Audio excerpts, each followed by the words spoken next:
ലിൽ മുഅ്മിനി അൽ മൗത്ത്, അല്ലാഹു തന്റെ അടിമയ്ക്ക് കൊടുക്കുന്ന സമ്മാനമാണ് മരണമെന്ന് നബിയുനാ റസൂലുള്ളാഹി. സമ്മാനം കിട്ടുമ്പോ കരയണമോ മനുഷ്യന്? സമ്മാനം കിട്ടുമ്പോ കരയണം. അള്ള കൊടുത്തുവിട്ട സമ്മാനമാ മരണം. ഇങ്ങനെ എന്ത് ചോദിക്കണം മനുഷ്യ? മരണം ഇങ്ങനെ വരുമ്പോ അസ്രായീൽ അലൈഹിസ്സലാം റൂഹ് പിടിക്കാൻ വരുമ്പോ ചോദിക്കണം, എന്തേ താമസിച്ചെന്ന്? കാത്തിരിക്കാൻ തുടങ്ങിയിട്ട് കാലങ്ങൾ കുറയായില്ലേ? എന്തേ നിങ്ങളെ കാത്തിരിക്കാൻ തുടങ്ങിയിട്ട് കാലങ്ങൾ കുറയായി? അങ്ങനെ ചോദിക്കണം. അള്ളാഹു ഭാഗ്യം നൽകി ഗ്രഹിക്കുമാറാകട്ടെ. അള്ളാഹു ഭാഗ്യം നൽകി ഗ്രഹിക്കുമാറാകട്ടെ. ഞാൻ ഇന്ന് മരിച്ചെന്ന് വിചാരിക്കാം. ഈ സംഘാടകരെല്ലാം കൂടെ ചിലപ്പോൾ ആംബുലൻസ് വിളിച്ചിട്ട് എന്നെ അങ്ങോട്ട് നാട് വരെ എത്തിക്കും, എന്റെ വീട് വരെ എത്തിക്കും. അള്ളാഹുവെ പടച്ചവനെ വീടിനകത്ത് കൊണ്ടുപോയിട്ട് വെള്ള തുണിയിൽ നല്ല രീതിയിൽ കുളിപ്പിച്ച് ഇങ്ങനെ കടത്തിയിരിക്കുക. എന്റെ ഉമ്മ കരയും, നാട്ടുകാർ കരയും, കൂടപ്പുറപ്പ് കരയും, എന്റെ മോൻ കരയും, എന്റെ ഭാര്യ കരയും. എന്റെ ഭാര്യ സുമയ്യ എന്നെ വെള്ള തുണിയിൽ പുതച്ചിങ്ങനെ കടത്തിയിരിക്കുമ്പോ എന്റെ ഭാര്യ ഇങ്ങനെ കരയും, നെഞ്ചത്തടിച്ചിട്ട് വിളിച്ചു പോവാ. കരയണ സമയത്ത് അവള് പറയണ ഒരു വാക്കുണ്ട്. ഞാൻ എന്റെ ഭാര്യയെ പറയണത് നിങ്ങൾക്ക് നിങ്ങളുടെ ഭാര്യ ചിന്തിച്ചാൽ മതി. നമ്മുടെയൊക്കെ ഭാര്യമാര് പറയണ ഒരു വാക്കുണ്ട്, പടച്ചവനെ ഇനി എനിക്കും എന്റെ മക്കൾക്കും ആരാ അല്ലാഹ് ഉള്ളത്? എന്താ പറയണേ? ഇനി എനിക്കും എന്റെ മക്കൾക്കും തിന്നാൻ തരാൻ ആരാ അല്ലാഹ് ഉള്ളത്? നമ്മുടെ ഭാര്യ കരണ ഇതാ. അല്ലാഹ് ഈമാൻ നൽകി ഗ്രഹിക്കുമാറാകട്ടെ. ഇല്ലേ എനിക്കും എന്റെ മക്കൾക്ക് ഇനി ആരാ പടച്ചവനെ ഉള്ളത്? എന്റെ സത്യത്തിൽ അവക്ക് എല്ലാരും ഇല്ലേ? പാപ്പയുണ്ട്, ഉമ്മയുണ്ട്, കൂടെ പുറപ്പുണ്ട്, മക്കളുണ്ട്, കുടുംബക്കാരുണ്ട്, നമുക്കാരുണ്ട്. സത്യത്തിൽ അവള് പറയേണ്ടതെന്തേ? പടച്ചനെ എന്റെ ഇക്കാൻ ഇനി ആരാ അല്ലാഹ് ഉള്ളത്? കാരണം പള്ളിക്കാട്ടി പോകാ ഞാനില്ല, അദ്ദേഹത്തിന്റെ വാപ്പില്ല, ഉമ്മയില്ല, കൂടെ പുറപ്പില്ല, കൂട്ടുകാരില്ല, ആരുമില്ല, ഒറ്റയ്ക്ക് പള്ളിക്കാട്ടി പോവാ. പടച്ചവനെ ആരാ ഉള്ളത് എന്ന് പറയുന്നതിന് പകരം നമ്മുടെ ഭാര്യ പറയും, ഇനി എനിക്കും എന്റെ മക്കൾക്കും ആരാ അല്ലാഹ് ഉള്ളത്? അള്ളാഹു ഈമാൻ നൽകി ഗ്രഹിക്കുമാറാകട്ടെ. ജീവിതത്തിൽ മനുഷ്യൻ ഒറ്റപ്പെടുന്ന ഒരേ ഒരു സ്ഥലം മാത്രമേ ഉള്ളൂ. ജീവിതത്തിൽ എന്തുകൊണ്ടാണ് മഹാന്മാര് കബറ് കണ്ടപ്പോ കരഞ്ഞെന്നറിയോ? നരകം പറഞ്ഞപ്പോ, പരലോകം പറഞ്ഞപ്പോ, മരണം പറഞ്ഞപ്പോ കരഞ്ഞില്ല. കബറ് കുറിച്ച് പറഞ്ഞപ്പോ കരയാനുള്ള കാരണം, എന്റെ പ്രിയമുള്ളവരെ, നമ്മൾ ദുനിയാവി ജീവിക്കുമ്പോ എല്ലാരും നമ്മുടെ കൂടെയുണ്ട്. പരലോകത്ത് ചെല്ലുമ്പോഴും നമ്മൾ ഒറ്റയ്ക്കല്ല, അവിടെയും കൂടെ ആളുണ്ട്. നരകത്തിൽ പോയാലും അവിടെ ആളുണ്ട്, സ്വർഗത്തിൽ പോയാലും ഒറ്റയ്ക്കല്ല, അവിടെയും ആളുണ്ട്. നമ്മൾ ജീവിതത്തിൽ ഒറ്റപ്പെടുന്ന ഒരേ ഒരു സ്ഥലം അത് 6 അടി മണ്ണിനകത്താണെന്ന് നബിയുനാ റസൂലുള്ളാഹി സ്വല്ലല്ലാഹു അലൈഹി വസല്ലമ തങ്ങൾ പറഞ്ഞു തരുമ്പോൾ, പാതിരാത്രി ഒരുമിച്ച് കൂടിയ പെങ്ങളോട്, എന്റെ ചെറുപ്പക്കാരോട്, ലക്ഷക്കണക്കിന് സമ്പാദിച്ച് കൊട്ടാരം പോലെയുള്ള വീട് പരിതറ്റ് ഭാര്യയ്ക്കും മക്കൾക്കും സുഖിക്കാൻ കൊടുത്തിട്ട് പള്ളിക്കാട്ടിൽ 6 അടി മണ്ണിലേക്ക് പോകേണ്ടവരാ. അതുകൊണ്ട് പോകുമ്പോ ഒരു കൂട്ടുകാരനെ കൊണ്ടുപോകണേ, പോകുമ്പോ ഒരു കൂട്ടുകാരനെ കൊണ്ടുപോകണേ. എല്ലാരും കബറ് വരെ വരൂ. എന്റെ പ്രിയമുള്ളവരെ, നമ്മുടെ ഭാര്യ നമ്മുടെ മയ്യത്ത് വീട്ടിൽ നിന്ന് ഇറക്കുന്നത് വരെ കൂടെയുള്ളൂ. അവള് പറയില്ല, എന്റെ കാരെ കൊണ്ടുപോകല്ലേ, എന്റെ ഈ കൈയില്ലാതെ ഒരു ദിവസം പോലും എനിക്ക് ഉറങ്ങാൻ കഴിയില്ല, എന്റെ ഈ കാരെ കൊണ്ടുപോകല്ലേ. എന്റെ വീടിനകത്ത് വെക്കുന്ന ഒരു പെണ്ണും ഇന്ന് വരെ പറഞ്ഞിട്ടില്ല, ഖിയാമത്ത് നാൾ വരെ പറയുന്നില്ല.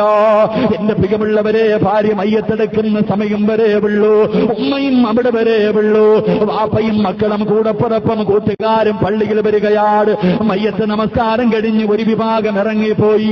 മയ്യത്ത് കബറിനകത്ത് കൊണ്ടുവച്ചിട്ട് ഇറക്കിയിട്ട് പലകയിടത്ത് വെക്കുമ്പോ അവിടെ നിന്നൊരു വിഭാഗം പോവുകയാ. അവസാനം എന്റെ പ്രിയമുള്ളവര്, മണ്ണിട്ട് മൂടിയിട്ട് എല്ലാവരും പോവുകയാ. സ്വന്തം മക്കൾ പോലും നിൽക്കില്ല, സ്വന്തം മക്കൾ പോലും നിൽക്കില്ല. എന്റെ പ്രിയമുള്ളവരെ, അള്ളാഹുവിന്റെ പ്രവാചകൻ പറയുകയാ, കബറടക്കിയിട്ട് എല്ലാവരും പോയാലും മോനെ നീ പോകല്ലേ. അള്ളാന്റെ റസൂല് പറയുകയാണ്, മാതാപിതാക്കളുടെ മയ്യത്ത് കബറടക്കാൻ പോകുന്നു, ആരൊക്കെ പോയാലും സ്വന്തം മക്കള് പോകല്ലേ.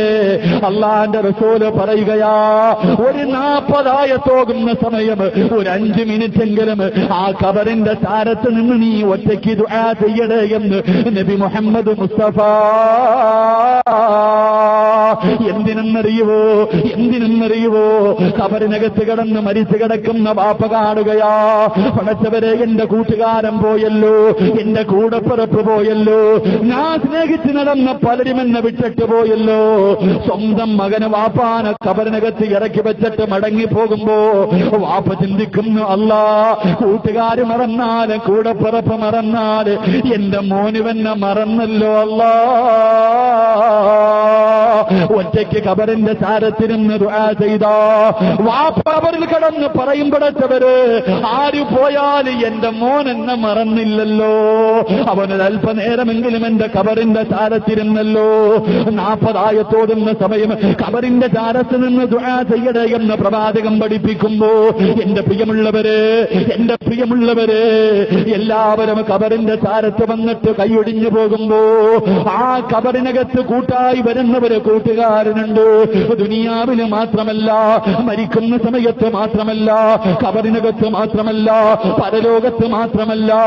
ഈ കൂട്ടുകാരൻ നിന്നെ സ്വർഗത്തിൽ കൊണ്ടുപോയി തൂബ എന്ന് പറയുന്ന സ്വർഗത്തിലെ മരത്തിന്റെ ചുവട്ടിൽ സിംഹാസനത്തിൽ കൊണ്ടിരുത്തിയിട്ട് പോകുന്ന ഒരു ആത്മാർത്ഥ സുഹൃത്തുണ്ട്. കൂടാ കഴിയുമോ? കൂട്ടുകാരനാക്കാ കഴിയുമോ? ഖബർ തന്നെ പറഞ്ഞു തരികയാ, 6 അടി മണ്ണിനകത്തെ കൂട്ടാളി ആരെന്നറിയുവോ? 6 അടി മണ്ണിനകത്തെ കൂട്ടുകാരൻ ആരെന്നറിയുവോ? എന്റെ പ്രിയമുള്ള പെങ്ങളെ, വീടിന്റെ അലമാരിക്കകത്ത് ടിവിയുടെ അടിയിലിരിക്കുന്ന പരിശുദ്ധമായ ഖുർആൻ, പൊടിയടിച്ച അലമാരിയുടെ മുകളിൽ കിടക്കുന്ന ഖുർആൻ, അല്ലാഹുവിന്റെ പരിശുദ്ധമായ ഖുർആൻ. ആ ഖുർആനിനെ ആര് സ്നേഹിക്കുന്നു, ആ ഖുർആൻ ആരോടുന്നു, ആ മനുഷ്യന്റെ ഖബറിലെ കൂട്ടാളി ഖുർആനാണെന്ന് നബി മുഹമ്മദ് മുസ്തഫ സല്ലല്ലാഹു അലൈഹി വസല്ലമ തങ്ങളെ പറഞ്ഞു തരികയാ. ഒന്ന് കൂടാൻ കഴിയുമോ? ഒന്ന് കൂട്ടുകാരനാക്കാൻ കഴിയുമോ? എന്റെ പ്രിയമുള്ളവരെ, ഖുർആനോടുന്ന ആരാവുള്ളത്? ഇന്ന് വെള്ളിയാഴ്ച രാവാണല്ലോ, മരിച്ചവർക്ക് വേണ്ടി യാസീനോദി ദുആ ചെയ്യേണ്ട ദിവസമാണല്ലോ. ഇന്നത്തെ ദിവസം വഅദിന് വരുന്നതിന് മുമ്പ് നമസ്കരിച്ച സമയത്തല്ലാതെ ഒരു ഖുൽ ഹുവല്ലാഹ് ഓതിയവർ കൈവക്കാൻ പറഞ്ഞ എത്ര പേരുണ്ട് ചെറുപ്പക്കാരാ, എത്ര പേരുണ്ട് ചെറുപ്പക്കാരാ? എന്റെ പ്രിയമുള്ളവരെ, ഖുർആനോദാ മടിയാ, ഖുർആൻ പഠിപ്പിക്കാൻ മടിയാ. ഇന്നെല്ലാവർക്കും ഭൗതിക വിദ്യാഭ്യാസം മതിയല്ലോ. മദ്രസയിൽ വിടാൻ പോലെ സമയമില്ല, മദ്രസയിൽ വിടാൻ പോലെ സമയമില്ല. എന്റെ പ്രിയമുള്ള പെങ്ങളെ, അല്ലാഹുവിന്റെ ഖുർആൻ പഠിപ്പിക്കുമോള്. നിന്റെ മക്കൾക്ക് ഖുർആൻ കഴിഞ്ഞിട്ടുള്ള പഠനം മതി പൊന്നുമോള്. അള്ളാന്റെ റസൂല് പറയുകയാ, പരിശുദ്ധമായ ഖുർആൻ, അള്ളാന്റെ വിശുദ്ധമായ ഖുർആൻ ഒരായത്ത് പഠിപ്പിച്ചാ കിട്ടുന്ന പ്രതിഫലം പറഞ്ഞു തരട്ടെ. ഈ വഅദിന് വന്ന ഏതെങ്കിലും ഒരു മാതാപിതാക്കള് ഇന്ന് വഅദ് കഴിഞ്ഞ വീട്ടിലേക്ക് കടന്നു ചെന്നിട്ട് പാതിരാത്രി തന്റെ സ്വന്തം മക്കളെ പിടിച്ചടിച്ചിരുത്തിയിട്ട് ഖുർആനിലെ 114 അധ്യായങ്ങൾ, 6666 ആയത്തുകള്, ഈ ആയത്തിൽ നിന്ന് ഒരേ ഒരായത്ത് ഖുൽ ഹുവല്ലാഹു അഹദ്, ഒരേ ഒരായത്ത് ഏതെങ്കിലും ഒരു മനുഷ്യൻ തന്റെ മക്കളെ കണ്ടോതാ പഠിപ്പിച്ച, കാണാതെയല്ല കണ്ടോതാ പഠിപ്പിച്ച അല്ലാഹു കൊടുക്കുന്ന പ്രതിഫലമറിയുമോ? പരിശുദ്ധമായ ഖുർആന്, വിശുദ്ധമായ ഖുർആനിലെ ഒരായത്ത് ഏതെങ്കിലും മാതാപിതാക്കള് തന്റെ മക്കളെ കണ്ടോതാ പഠിപ്പിച്ച അല്ലാഹു തരുന്ന പ്രതിഫലം ആ മനുഷ്യന്റെ ജീവിതത്തിൽ ചെയ്ത എല്ലാ പാപങ്ങളും അല്ലാഹു പുറത്തു കൊടുക്കുമെന്ന് നബി മുഹമ്മദ് മുസ്തഫ സല്ലല്ലാഹു അലൈഹി വസല്ലമ തങ്ങൾ പറഞ്ഞു തരികയാ. ഒരായത്ത് പഠിപ്പിച്ചാ കിട്ടുന്ന പ്രതിഫലം അബൂ ഹുറൈറ തങ്ങൾ പറയുകയാണ്, ആരെങ്കിലും ഒരു ആയത്ത് തന്റെ മക്കളെ കാണാതെ പഠിപ്പിച്ച അല്ലാഹു തരുന്ന പ്രതിഫലം 1000 വർഷം രാവും പകലും ഇബാദത്ത് ചെയ്ത പ്രതിഫലം ലഭിക്കുമെന്ന് നബി മുഹമ്മദ് മുസ്തഫ സല്ലല്ലാഹു അലൈഹി വസല്ലമ തങ്ങൾ പഠിപ്പിക്കുമ്പോ എന്റെ പെങ്ങളെ നന്നാകു പൊന്നുമോള്, മഗ്രിബിന്റെ ഇശാഇന്റെ ഇടയില് എന്ത് പുണ്യമായ സമയമാ പെങ്ങള്, എന്ത് പുണ്യമായ സമയമാ പെങ്ങള്.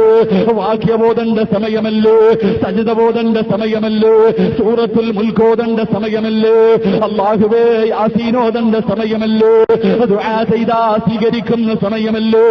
ആ സമയത്ത് ചന്ദനമഴയും പരസ്പരവും ശ്രീധരവും കറുത്തമുത്തും പടച്ചവരെ ഇതുവരെ കണ്ടെത്തി ടിവിയുടെ പെണ്ടിലിരുന്ന് കരയുന്ന പ്രിയപ്പെട്ട പെങ്ങളോട് പൊന്നുമോളെ ആരെങ്കിലും വരുമോ?